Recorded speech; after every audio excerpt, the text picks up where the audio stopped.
Praise God. Ngayong umaga po, ang message po natin ay merong title na Basic Doctrine of the Church. Amen? At dito po, ang napili kong text ay Matthew 16:18. Dito po sa Matthew 16:18 ay sinabi ng ating Panginoong Yesus, Peter, upon this rock I will build my church, and even the gates of hell shall not prevail against it. Yun po ay sinabi ng ating Panginoong Yesus kay Peter, that time na si Peter ay nagsabi sa tanong ng ating Panginoong Yesus, sino ako?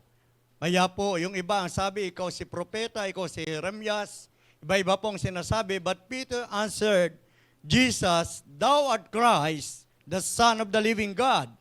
Ikaw ang Kristo na buhay na anak ng buhay na Diyos. Kaya po sinabi ni Jesus, thou art Peter, upon this rock I will build my church, and even the gates of hell shall not prevail against it. Amen? At dito po ay ating pag-uusapan, ano ba ang origin na Greek word ng church, at pag-uusapan din natin ang local church, universal church, pag-uusapan din natin ang body of Christ, dyan lang po, no? At makikita natin, napakaganda po na maintindihan natin ito. Sapagat ngayon, ay napakarami na po mga churches, marami na nagsusulputan ng mga simbahan, at marami na ring mga nalilito. At gusto lang ng Diyos na ang Jomsi Church ay proteksyonan at walang mailigaw ng demonyo. Amen? Kaya kapag ang church, ito ay founded doon sa rock, the great rock, which is Jesus Christ, pinangako ng Diyos, even the gates of hell shall not prevail against it. Maging ang pintuan ng impyerno o ang mga demonyo ay hindi makakapanaig. Hindi tayo pagtatagumpayan ng demonyo, kundi ang church that was founded upon the rock ay magtatagumpay laban sa mga demonyo. Amen po? Palakpakan po natin ang Panginoon. So bago po ako magpatuloy, so napakaganda naman na meron tayong something humor. No po? At may iba-ibang simbahan at iba-ibang mga reliyon. So yung iba dito familiar na kasi sanay ka naman makinig, marami ka nang binabasa.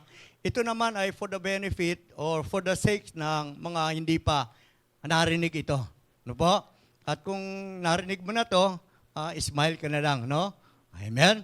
So tatlo pong magkakasama ay nagkaroon ng paligsahan. Uso po yan sa mga simbahan. Kaya po natin ituturo itong doctrine of the church. Itong basic lang po ito kasi napakalaki po nito. Pwedeng gawin series. So this is the humor. Meron pong Chinese, siya ay ang kanyang pinaniniwalaan, ang tagapagligtas ay si Buddha. At ito namang mga iba, si Muslim, ang kanilang pinaniniwalaan ay si Allah. At nasama rin ang Pilipino, no? So sila ay nagpaligsahan, at alam niyo itong mga Chinese, ano po to, pinaglalaban nila yung paniniwala. Kaya sabi, tatalon tayo dyan sa bangin, nagpaligsahan, para malaman kung sino ang tunay na Diyos na makapangyarihan. Kaya nauna po yung Chinese. Pagtalon niya sa bangin, sumigaw siya, tinawag niya si Buddha, Buddha, Buddha, Buddha, Buddha. Hanggang siya po ay pabagsak na, naligtas po siya. Kaya ang ginawa naman ng Muslim, tumalon din siya at sabi niya, ala, ala, ala. Tigok siya, no? Amen. At gumaya naman ang Pinoy, tumalon din. Sabi niya, Diyos ko, Diyos ko po, Diyos ko po, Jesus, Jesus. Nung di pa rin siya, nung malapit na siyang malaglag, ay sabi niya, Buddha, Buddha, Buddha. So gumagaya. So hindi po dapat gano'n, no?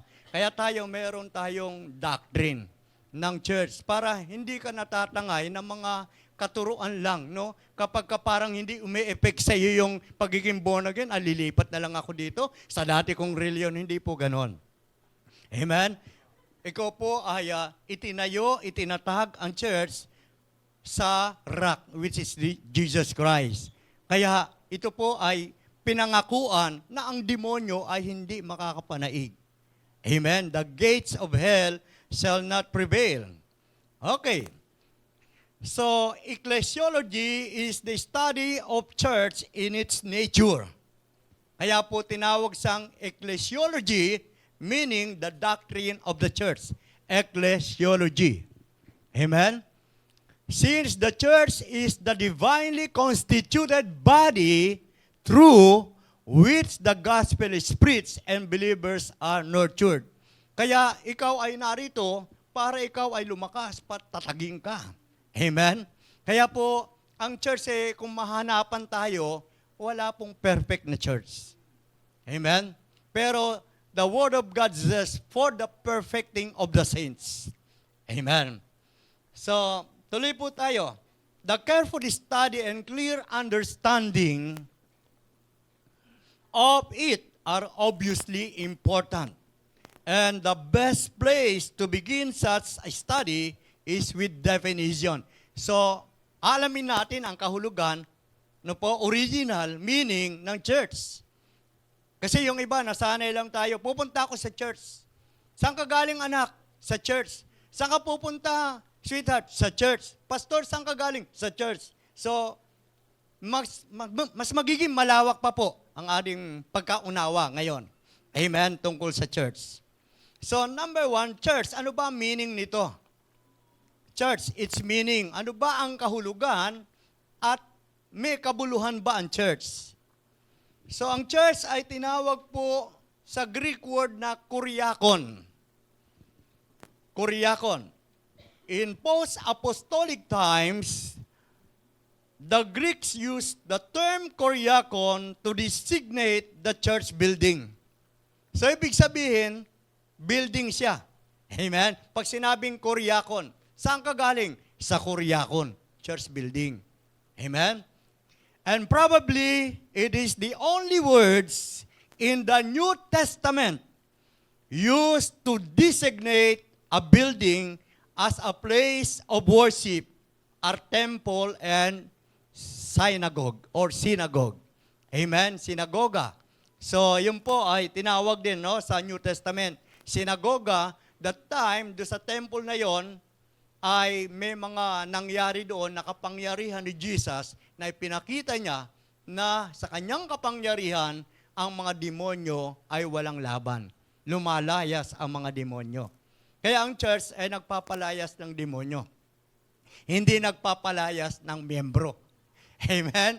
Kasi pag pinalayas mo yung demonyo, mapuputol yung sumpa. At kapag naputol yung sumpa sa buhay natin, kung tayo ay magkakaroon ng pamilya, hindi na mapupunta sa kanila ang sumpa. Amen? Kaya minsan ang sumpa ay patuloy pa rin, namamana yung sakit, namamana yung karamdaman, namamana yung kahirapan. Kasi po hindi naputol yung sumpa dahil merong demonyo na naglalagay ng sumpa sa pamilya. Amen? So kailangan maintindihan natin ito dahil pinangako even the gates of hell, in other words, even the curse from demons shall not prevail against the church which is founded on the rock. Amen? Sa Acts chapter 5, makikita natin dito sa verse 42, ang tinutukoy na kuryakon. Sabi, araw-araw, nagpupunta sila sa templo upang magturo at mangaral tungkol kay Jesus ang Kristo. So ano po tinuturo? Tungkol kay Jesus ang Kristo at araw-araw po iyon. Amen. Kaya kung umattend ka ng prayer meeting 3 times a week, huwag kang magreklamo. 1 hour lang nga yung ginagawa mo. Sila araw-araw. Sa James chapter 2, verse 2 and 3, kung may pumasok sa inyong kapulungan, so ang kapulungan ay tinawag ding kuryakon, na isang lalaki at may singsing na ginto, at nakadamit na magara at dumating din doon ang isang mahirap, huwag ka daw magtangi. So sinasabi lang doon, sa loob din ng templo, wala rin dapat mga discrimination. Kasi ang iba sa atin, hindi pa umaangat, paangat pa lang. Amen? Wala namang hindi aangat sa atin dito eh. Wala namang hindi pagpapalain ng Diyos sa atin dito. Wala namang hindi pagagalingin ng Diyos sa atin dito.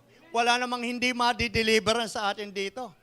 Wala namang po pwedeng, hindi naman papayag ang Diyos na ang isa dito ma-impyerno. Kaya lahat tayo pinangakuan na ang impyerno hindi po pwede sa church that was founded upon the rock. Amen? Kasi iba-iba po ang pundasyon ng mga simbahan.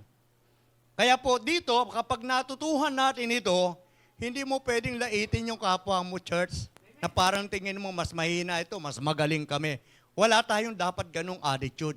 Although alam mo na ganun sila, ipag-pray mo na matulungan mo. Huwag mong pagtulungan. Amen? Kundi matulungan natin. Matutulungan natin ang marami kapag naintindihan natin ito. At hindi lamang ito para sa sarili natin na tayo magmalaki, tayo yung dynamic church. Tayo yung spirit-filled church. Kung gusto ng Diyos, lahat ay maging dynamic, hindi anemic na simbahan. No? Amen po. So, doon sa templo, so Kuryakon po yon. At sabi ng verse 3, at inaasikaso niyong mabuti ang nakadamit na magara, nagtatangi na kayo at umahatol ng mali. So sa church, bawal po yun, may karga yun. May demonyo yung nagtatangi. No? Kapag yung kapatid mo, para mas maganda yung damit mo kaysa sa kanya, at tingin-tingin mo, no? Maganda damit ko sa iyo. May demonyo ka. Hindi po yun, no? So, hindi tayo dapat magtangi. Malay mo, no? Nag-short lang yan. Nagtsinelas lang. Pero hindi mo alam, napakalaki pala ng lupain. Kung imbitahan ka. No? Imbitahan ka dyan at sabi, tingnan mo yung mga plantasyon namin ng mga mangga dito. Kumuha ka libre. Iuwi mo kaing-kaing. Amen po? Hindi tayo nagtatangi sa church. Yung iba talaga gusto magsuot ng magandang damit. No? Yung iba naman parang ayaw kasi na-busy. Pero mas maganda naman ay kung medyo meron ka naman pagkakataon, wag naman lagi sadyain na ganyan. Amen? So, sa Kuryakon, no, may nangyayari. Ano po? So, hindi lang Kuryakon, tinawag din itong ekklesia. Amen? The Greek word ekklesia means an assembly of people. So, tayo na yung ngayon. Assembly of people, tayo yung ekklesia sa Greek word. In Matthew 16:18, sabi, and upon this rock I will build my church. When Jesus said, I will build my church, He placed emphasis not on the word church, but on the word my. Amen? The word my. Hindi niya binigyan ng masyadong emphasis, na po, yung the word na my, na church, kundi the word my. Ito po, I will build my church. So, hindi lang po itong church, kundi ito yung my. Yung po yung assembly of people. My church, yan sabi niya. The assembly of believers. In other words, who belongs to Jesus. Kasi may mga believers na nasabi nagtitipon sila, pero hindi naman sila belong to Jesus. Kaya later on, sasabihin sa kanila ng Panginoon, hindi ko kayo nakikilala, nagpalayas nga kayo ng demonyo, nagpagaling kayo na may sakit. Nangaral kayo, naglehans kayo, nag-evangelize kayo, pero hindi ko kayo kilala eh. Kasi since the beginning, gumawa sila ng church, pero hindi sila belong kay Jesus. Kaya pag sinabing assembly, my church, my, belong to Jesus yon. Sa Acts 9:31, sabi dito, kaya't ang iglesia sa buong Judea, Samaria at Galilea ay naging mapayapa at patuloy na nagpupuri sa Panginoon sa tulong at pagsama ng Espiritu Santo. Nagpupuri sila sa tulong at pagsama ng Espiritu Santo. Nagpupuri ka ba? Kasama mo ang Espiritu Santo. At sabing ganon, sila ay naging matatag at dumami ang mga mananampalataya. Hindi natin pwedeng, yung ating kaligtasan ay sarilinin lang natin. Kaya nga po, pag sinabi, seek ye first the kingdom of God, hindi lang ito yung nagbabasa ka ng Bible, hindi lang ito yung nagpe-pray ka, ito yung humahayo ka.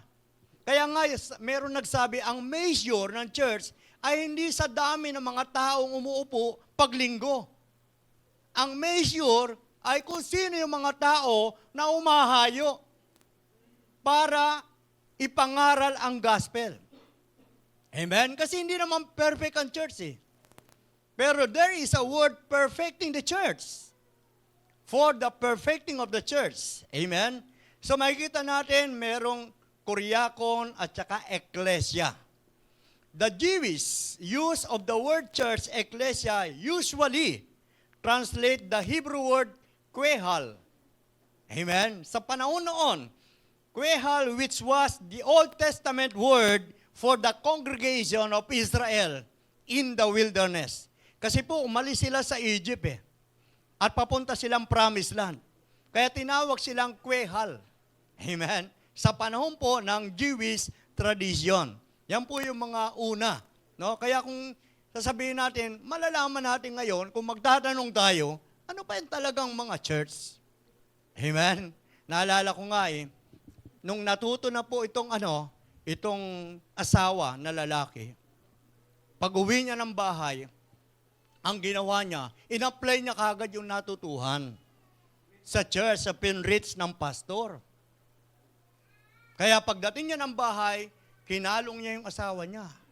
Nilift up niya kay Lord. At namanghang asawa niya. Yan ba ang tinuro ng pastor? Oo, ano ba tinuro ng pastor?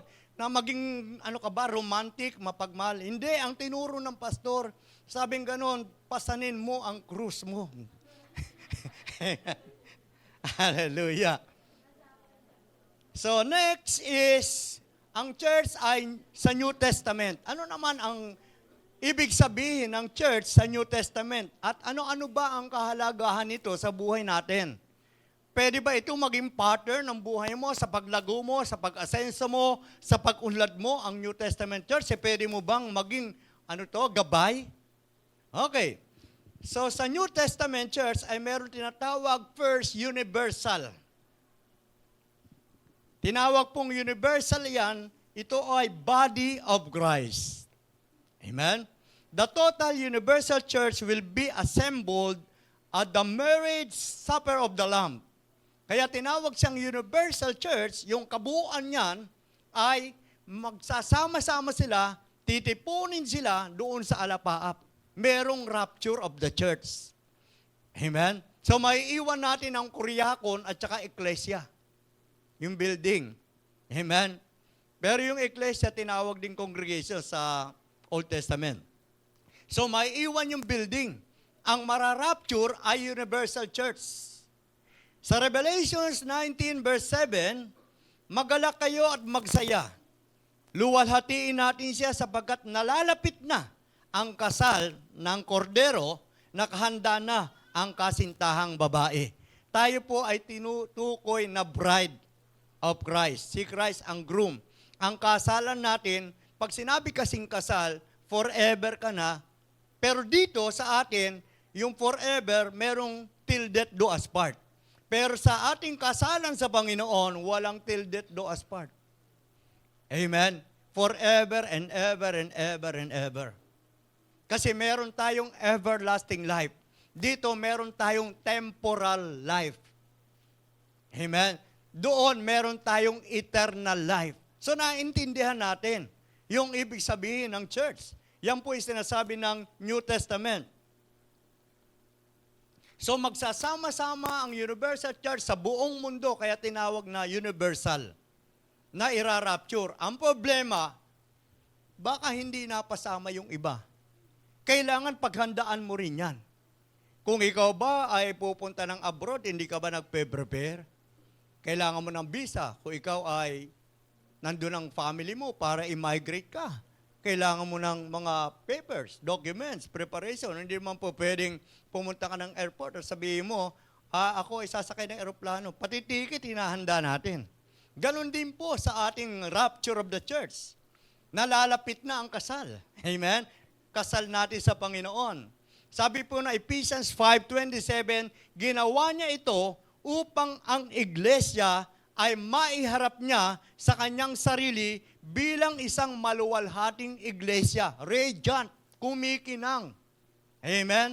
At sabing ganoon, iglesyang walang anumang dungis at ni kulubot man at walang kapintasan. So sa pagdating natin sa langit, tapos na dapat ang repentance. At church without repentance, hindi makakasama sa rapture. Kaya huwag tayo magatubili o mahiya sa Panginoon. Kung hindi tayo nahiyang gumawa ng pagkakamali at kasalanan, huwag din tayo mahiyang lumapit at magpakumbaba sa Panginoon. Amen? At huwag mong sabihin, kala ko pag nag-born again ako, mababago na buhay ko. Bakit ganito na naman nangyari? Nabaon na naman ako sa utang. Natukso na naman ako sa babae. Nagkasala na naman ako. Bakit kapatid? Nang ikaw'y tubusin ng Panginoon, hindi niya tiningnan kung ano mga karanasan mo at mga nagdaan sa buhay mo. Ang mahalaga lang sa Diyos, nagpapakumbaba ka. Amen? Kaya tayo, wala na tayong past. Wala ka ng nakaraan. Kinuha na ni Jesus ang nakaraan mo. Kaya siya na ang naghahari sa iyo. Sa kanya ka na nabubuhay. Galatians 2:20 na sinabi ni Paul, I have been crucified with Christ. I myself is no longer live. Dati, ikaw ay kasama pa sa mga fraternity, sorority, kasama ka pa dyan sa mga mga motorcade, nagmumotor sila, may dala silang mga banner. Ngayon, wala na. Binago ka na ng Panginoon. Amen? Kasi kapag ikaw napasama din sa mga fraternity, you are binding yourself to that group. And then, siyempre, may kasamang sumpa. Dapat mabind tayo, ang soul natin, mabind sa Diyos. Maitali tayo sa Panginoon. That is what we call godly soul tie. Meron kasing ungodly soul tie. Siyempre, hindi maka-Diyos. O may nagtitrip, no? Baka rapture na yan, no? So, ang gusto ng Diyos, walang kapintasan, walang bahid dungis, walang kulubot man.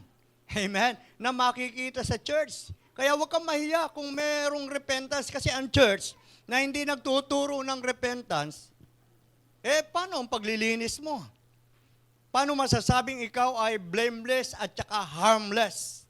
Church. Amen? So ang church dapat ay blameless, spotless, harmless. Hindi ka katitisuran, hindi ka nakakatizod. Amen? Ikaw ay nagiging daluyan ng pagpapala. So, universal. Ang ngayon naman, merong local. May local church naman. Ano ba ibig sabihin ng local church? Ang local church ay composed of Christian believers identified with a constituted body worshiping in one locality. In other words, eto na po ito. Isang local church na po ito ang tawag dito. Sa Romans 16 verse 1, itinatagubilin ko sa inyo ang aking kapatid na si Pibe, na isang tagapaglingkod ng iglesia sa Sincria. So, merong binabanggit na lugar. That is local church. Amen? Bukod sa universal church, meron ding local church, iba't ibang lugar. Ang iba't ibang lugar ng mga simbahan, dapat din, meron ding deliverance. Kung sinasabi natin tayo ay ligtas, tayo may pangalan sa langit, kailangan deliver din tayo. Sabi ng Galatians 5 verse 19, yung mga gawa ng laman, kapag hindi yan natanggal sa atin at hindi yan naputol, hindi yan nawala, hindi mo dinisay na mawala sa iyo ang pagkakampi-kampi, ang kahalayan, ang kalaswaan, ang pagmamataas, ang paglalasing, kapag hindi mo yan pinagsisihan at hiningi ng tawad sa Diyos, hindi ka rin makakapasok sa kaharian ng Diyos. Galatians 5 verse 19, hindi rin tatanggapin kahit tayo ay born again. Kasi preparation mo yan. Amen? So ang local church sa iba't ibang lugar, dapat ay sila ang nagiging pagpapala sa community. Bagamat may mga persecution, wala po yan. Kasi yung persecution, ginawa rin sa ating Panginoon, pero napagtagumpayan. In Acts 14:23, local church din po ito. Sa bawat iglesia o local church ay pumili sila ng mga matatandang namumuno. At matapos manalangin at mag-ayuno, ang mga ito'y itinagubili nila sa Panginoon. Amen. So ang buhay ng local church, itinatagubilin din sa Diyos, para sa Diyos. Sagrado, para sa Diyos ka na. Ang mga local church, para sa Panginoon.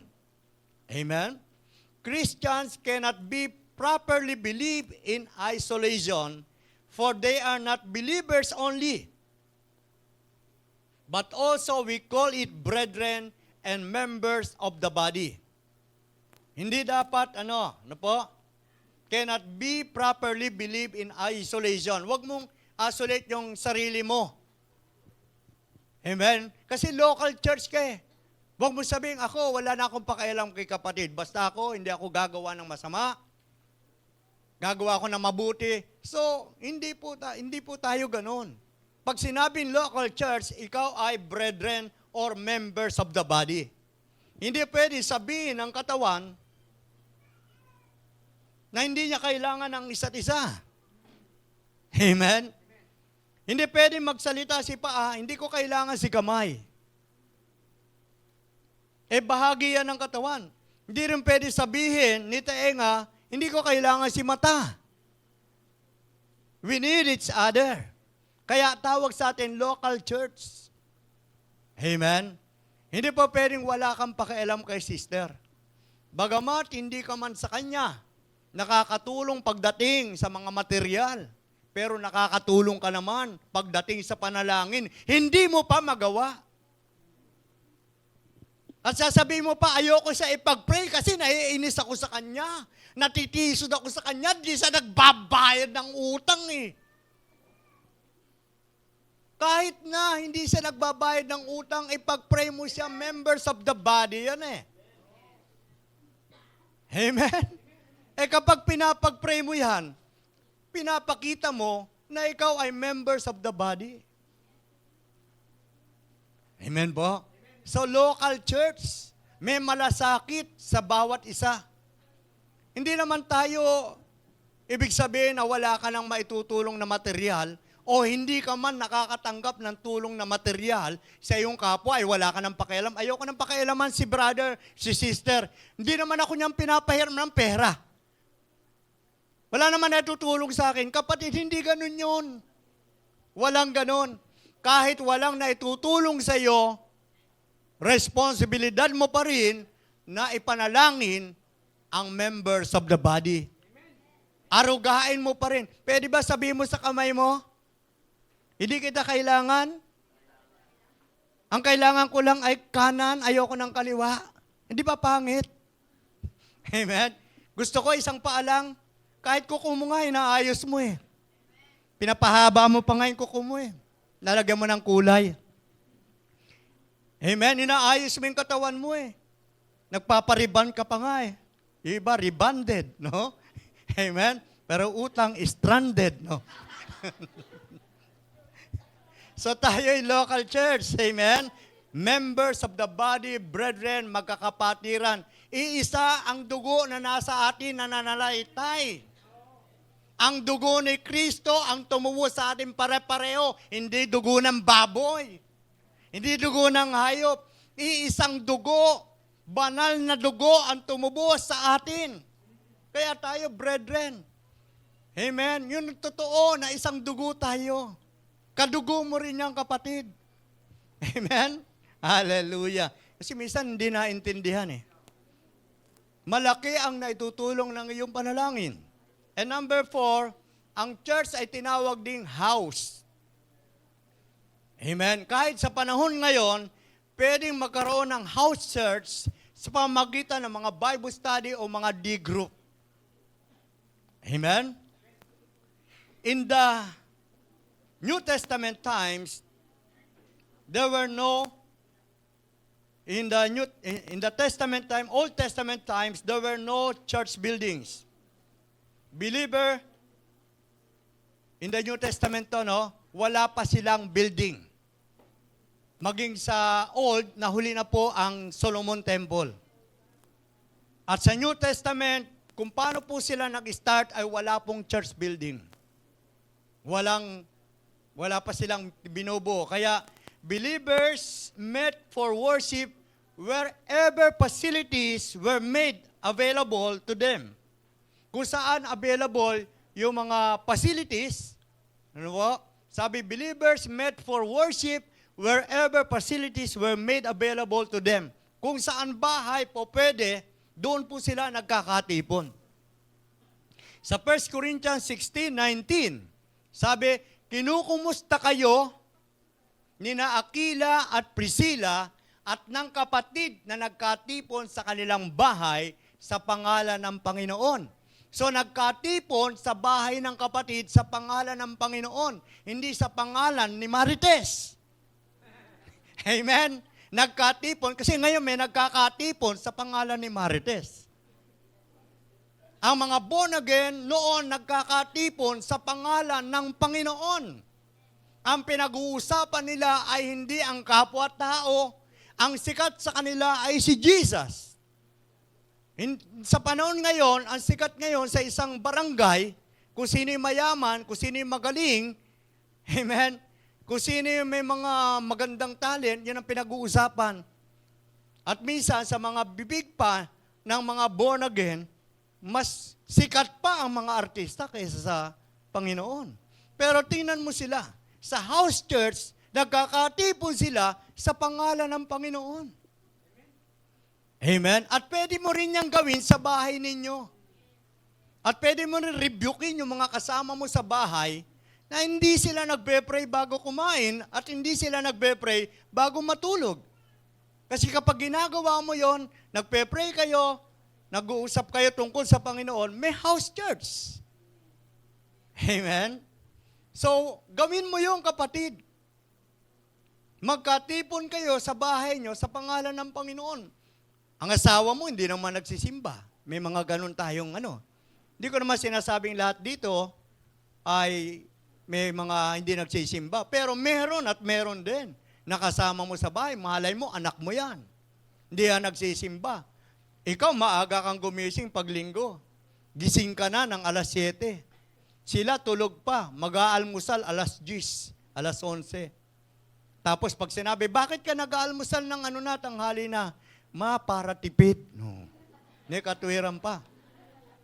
No, may mga ganon, ayaw sumama sa simbahan, nangangatwiran. Pero tayo, pagka ganon, pakita pa rin natin kung paano namumuhay ang Diyos sa atin. Paano natin pinamumuhay ang salita ng Diyos. Kasi po, minsan may mga mataas na sila sa tingin nila, matagal na sa Panginoon, pero parang ayaw minsan magpatalo. No? Ayaw pumapayag na siya ay nagkakamali. Meron ba dito? Dapat marunong ka rin tumanggap na pag may nagsalita sa iyo, kahit mababang tao, kung tama na ikaw ay nagkamali, sa sinasabi nila meron kang pagkakamali, sanayin mo na practice mo na, exercise mo na, tanggapin, sorry. Nagkamali ako. Huwag ko nang mga ngatwiran pa. Example po, merong amo. Ikaw, magiging amo ka rin. Meron kang amo. Halimbawa, ikaw yung amo. Ito, kwento lang to, no? Sabi ng amo, Juan, napakatamad mo talaga. Pero mo, pinapagalitan niya. Sinabi ko na sa iyo, diligan mo ang mga halaman. Sumagot si Juan, mami, umuulan eh. Sumagot pa yung amo, di magkapote ka. Pero mali na siya, di ba? Para lang mapalusot. Palusot ka pa, magkapote ka, sabing ganon. So sa house church, ito po ay hindi limitado. Kayo na lang yung magkakasama dyan sa bahay. Tama naman yung umaasa ka, balang araw, makakasama mo yung asawa mo sa church. Pero wag mo na isama sa church, yung narinig mo sa church, yung testimony mo, sabihin mo. Kahit di mo na siya isama sa church. Pero wag mo na sabihin, ano gusto mo, hindi ka pumupunta sa church. Gusto mo ba yung may bulak ka sa ilong, nagdaling ka sa church? Di ba may mga tao, ang tagal hindi pumunta sa church. Yung ang inilibing doon, pagtapos siguro nilibing, dinaan sa church. Yung aming kasamahan, nagreklamo, sabi, tagal-tagal sa simbahan. Nung patay, nakipaglibing sila, nainip. Kaya pala daw, hindi nagsisimba yun. Kaya tinagalan, bumawi. Pero wag mo takuti, asawa mo, kaya anak mo, anak, baka Pero sabi po ni Jesus, darating ang panahon, Pedro, dadaling ka ng tao sa hindi mo gusto. Darating ang panahon, Pedro, iba na magsusot ng damit sa iyo. Oo, may ibig sabihin yun. Yung patay, kaya niya ba magsuot ng damit niya? Iba na magsusuot ng damit niya. Yung patay ba, kayang pumunta sa simbahan? Iba na magdadala sa kanya sa simbahan. Darating ang time. Amen? Kaya, yung house church, pairali natin. Bawat isa sa atin, gawin natin ito. Itong house church. Amen? Ito po, bago tayo magtapos. So, yan po, nakita natin, nandun ang local church, universal church. Nalaman natin, merong congregation. Nalaman natin, merong universal church. Nalaman natin yung Koreakon. Nalaman natin, ano naman yan? Ano naman dating yan? Yan po ay knowledge. Amen? At sabing ganoon ni Hosea 4 verse 6, people are being destroyed because of lack of knowledge. Simba ka na simba pagkatapos impyerno. Nangangaral ka pagkatapos impyerno. Bakit? Lack of knowledge. Kaya pag may nagtanong sa iyo, ikaw ba ligtas? Tiyak ka ba mapupunta ng langit? Pwede mo sagutin. At pag sinabi mong oo at tanungin ka, paano malalaman? Sabihin mo, nasusulat. Unless a man be born again, John 3:3. Unless a man be born again, he cannot enter the kingdom of God. So what is born again? Born again is not a religion. It is a relationship. Kaya sa ating first timer, no? Nawa, bumalik ka pa rin dito. Malaman mo yung church. May building, yung building may iwan yan. Ang church talaga, ikaw, mararapture. Amen? Okay ba, church? Palakpakan nga natin, church, si Lord. So, bago po ako magtapos, in order to understand the meaning here, let's analyze Matthew 16:13. Ano ba talaga yung meaning? Kagaya po ng binanggit ko kanina, Christ asked the disciples, who do men say that the Son of Man am? Verse 16, Peter answered, thou art Christ, the Son of the living God. Verse 18, Christ responded, you are Peter. So pag sinabing Peter, Petros. Pwede mong palitan yung S, Petron, para madaling matandaan. Si Peter ay tinawag na Petros, which means little rock. And upon this rock, Petra, which means very great rock, referring to Christ Himself. Amen? Sa verse 18, most people assume here that Christ is building His own church on Peter. But this is not the case. Hindi kay Pedro itinayo ang simbahan. Hindi kay Petros. Amen? Kanino? Kay Petras. Amen? Hindi kay Petros. Sabi gano'n, kay Petra. Hindi kay Petros itinayo. Kaya po yung iba nag-a-assume, thou art Peter. Upon this rock, hindi si Peter ang great rock. Ina-assume nila na ang simbahan daw itinayo on Peter. Hindi po yan. Christ is the great rock upon whom the church is built. Dapat tayo, ang mga simbahan, ang church, kay Kristo tayo nakapundasyon. Makilala mo ang Diyos, mapalapit ka sa Panginoon. Kung sa church ka lang mapapalapit, babackslide ka. Pero pag sa Diyos ka mapapalapit, even demons, magkakaroon ka ng power over demons. Kaya nga yung mga disciples noon, nakausap ni Jesus, yan sila Pedro, sila Juan, Santiago, bumalik ang mga disciples sa Luke 10:19. Amen? At sabi doon sa verse 17 to 19, natuklasan nila ang mga demonyo ay lumalaya sa kanilang pangalan. Sila in church. Kaya pinapakita lang, the gates of hell or demons shall not prevail against the church of Jesus Christ. Amen? Sa 1 Peter 2 verse 6, inilagay ko sa Zion ang isang batong panulukan. Pinili at mahalaga, elect. Hindi mapapahiya ang sino mang sumasampalataya sa Kanya, which is Jesus Christ, the chief cornerstone. Tinawag siyang chief cornerstone. So, bato pa rin upon this Petras. Amen? Siya yung chief cornerstone. Christ was telling Peter that he was about to establish the New Testament church. At kailangan, pangunahan niya, kailangan nandoon siya lagi. And what the gates of hell would never prevail against it. And that the gates of hell would never prevail against it. Kaya sabi niya, Pedro, ilid mo itong church na to, danderito ka dapat lagi. At ang impyerno at ang mga demonyo hindi magtatagumpay dito. This church would be persecuted, but would never die out, remaining until Christ's return. So kung founded ang church upon the great rock, kahit ikaw ay persecuted, hindi ka mamamatay until the return of Christ. Amen. Hanggang sa pagbabalik ng Panginoon, born again ka pa rin. Hindi masama yung reliyon. Sumali ka sa reliyon, okay lang yan dahil mabuti yung tinuturo. Ang masama lang doon, kung ikaw ay nasa reliyon, ang niyayakap mo ay reliyon. Hindi ang Diyos na tagapagligtas. Amen? Ang yakapin mo ay ang Diyos na tagapagligtas. Marami mga nagtatanong, sino ba ang tagapagligtas? Ang sabi po ng Bible, He is the way, which is Jesus Christ. He is the truth, which is Jesus Christ. He is the life, which is Jesus Christ. He is the way to heaven. Walang makakaparaon sa Ama, kundi sa pamamagitan ni Yesu Kristo. Kaya hindi na dapat nagtatalo-talo ang mga simbahan. Kung ang gagawin mo lang at paniniwalaang tagapagligtas ay si Yesu Kristo.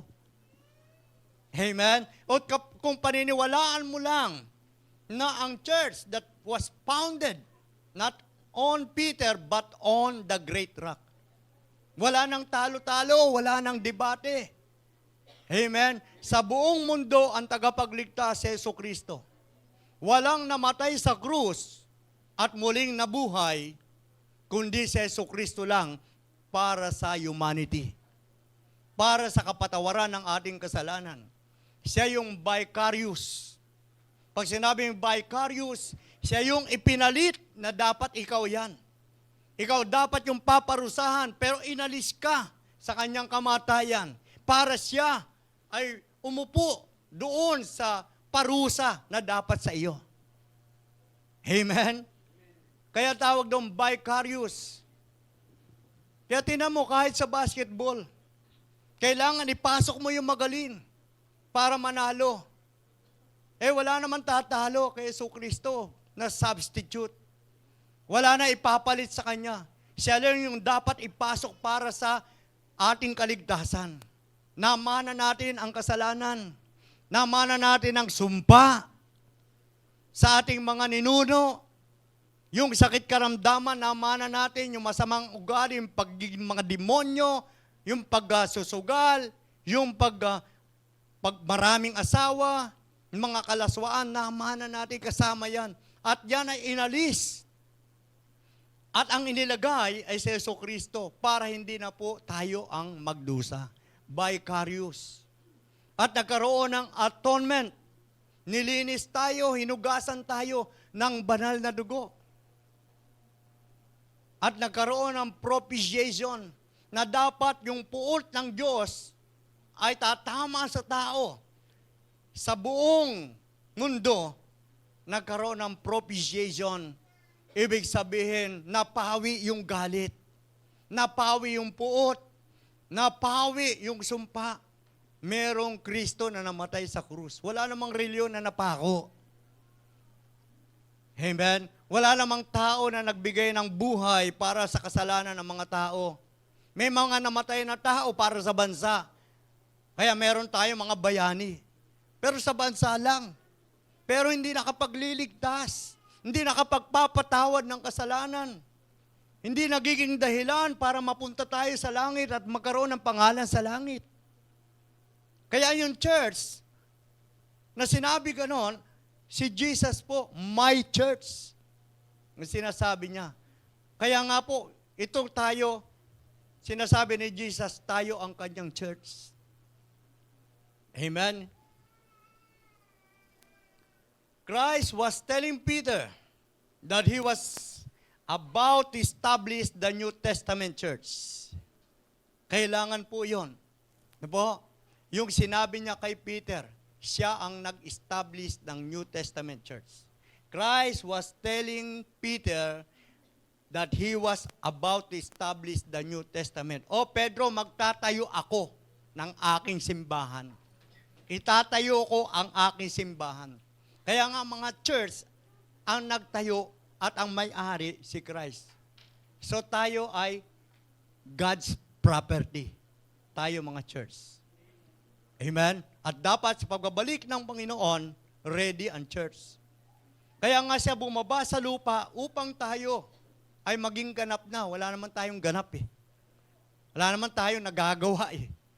Para tayo ay maligtas eh. Siya ang nagbigay ng kaganapan. Siya ang gumanap ng kaparusahan natin. Kaya sabing ganon, the Son, which is Jesus Christ, bumaba siya sa lupa upang tayo ay magkaroon ng buhay na ganap at kasiyasiya. Ang diablo naman nanggugulo kung kailang na-born again ka na, ninanakawan ka ng oras, ng kagalakan, because the devil came to steal, to kill, and to destroy. Ang gusto ng demonyo, mawasak ang buhay ng tao, ang mga kabataan, malulog sa bisyo. Ang mga kabataan, walang panahon sa Diyos, pero ang laki ng panahon sa mga bisyo at kalayawan. Yan ang gusto ng demonyo. Pero ang gusto ng Diyos, yung buhay mo ay ayusin. Yung pamilya mo ay ayusin. Yung bansa mo ay ayusin. Yung community mo ay ayusin. At maglingkod ka sa Diyos. Talikuran mo ang mga masasama, magbagong buhay. At kung ikaw ay meron ng nararanasan na pagbabago sa buhay mo, huwag kang huminto. Marami pang gagawing pagbabago ang Diyos sa buhay mo.